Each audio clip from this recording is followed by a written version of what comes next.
Shalom à tous. Alors, Paracha Miketz, on va voir Yosef Hatzadik, une émouna, une croyance qui va le libérer.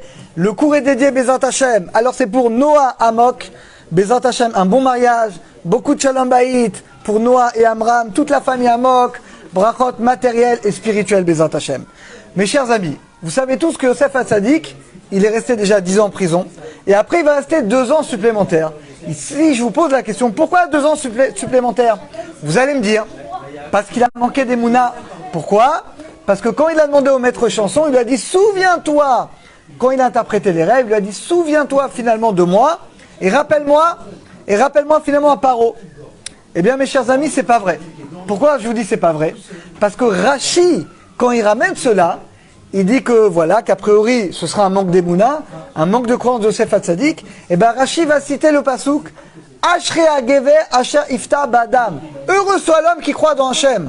Mais je comprends pas, mes chers amis, c'est pas logique. Si on reproche à Yosef un manque d'Emouna, faut pas citer le pasouk qui dit heureux soit l'homme qui a confiance dans Hachem. Rashi aurait dû citer un autre verset.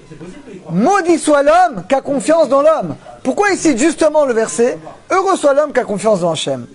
En réalité, mes chers amis, les Chachamim nous disent que Yosef Hatzadik, il n'a pas manqué d'Emouna. C'est pas vrai, il n'a pas manqué de croyance. Au bout de 10 ans de prison, il a une possibilité de pouvoir sortir. Bah, c'est normal, il fait Ishtadlout. Donc c'est normal, c'est tout à fait normal de demander à la personne à qui il a bien interprété le rêve, bah quand tu vas sortir, souviens-toi de moi, aide-moi à faire sortir de prison. C'est pas ça sa faute. Où est sa faute? Regardez, sa faute, elle n'est pas ça.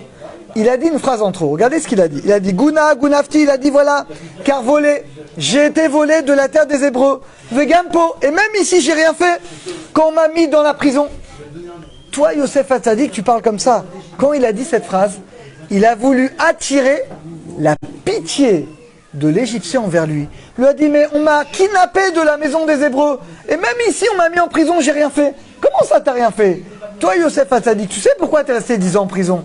Il dit Balatourim, il a dit du Lachonara sur ce 10 frères, 10 ans. 10 frères, 10 ans. Donc lui, Yosef Hatzadik, il sait très bien. Pourquoi il veut attirer la pitié du goy? Quand tu demandes, souviens-toi de moi quand tu sors, c'est normal, tu fais Ishtadout. Mais pourquoi t'en fais trop?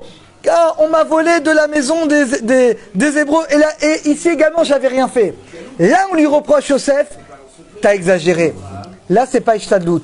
Tu as voulu attirer la pitié finalement du goy sur toi. Eh bien, à cause de ça, il va rester 2 ans en prison. Donc, ce qu'on dit, les amis, c'est pas vrai. On dit qu'il est resté 2 ans parce qu'il a manqué d'Emouna. C'est pas vrai. Il n'a pas manqué d'Emouna. Et la preuve, c'est Rashi. Quand Rashi nous dit la raison pour laquelle il est resté 2 ans en prison, quel verset Rashi va citer? Ashrei Hagever Asher Ifta B'Hashem. Heureux soit l'homme qui croit dans Hachem. C'est pas logique si on reproche à Yosef un manque d'Emouna. Parce que Bémet, la vraie raison, c'est pas qu'il a un manque d'Emouna. C'est normal, tu fais Ishtadlout, tu peux sortir, c'est normal qu'il demande de se rappeler de lui. La vraie raison, c'est qu'il a voulu faire un peu le mishkin. Il a voulu attirer la pitié de l'Égyptien. C'est ça qu'il a dit. Et Bémet, quand on lit ce verset, car là-bas, j'ai été volé de la maison des Hébreux, et ici, j'avais rien fait. C'est un peu dérangeant. Toi, Yosef Hatzadik, tu ne dois pas parler comme ça.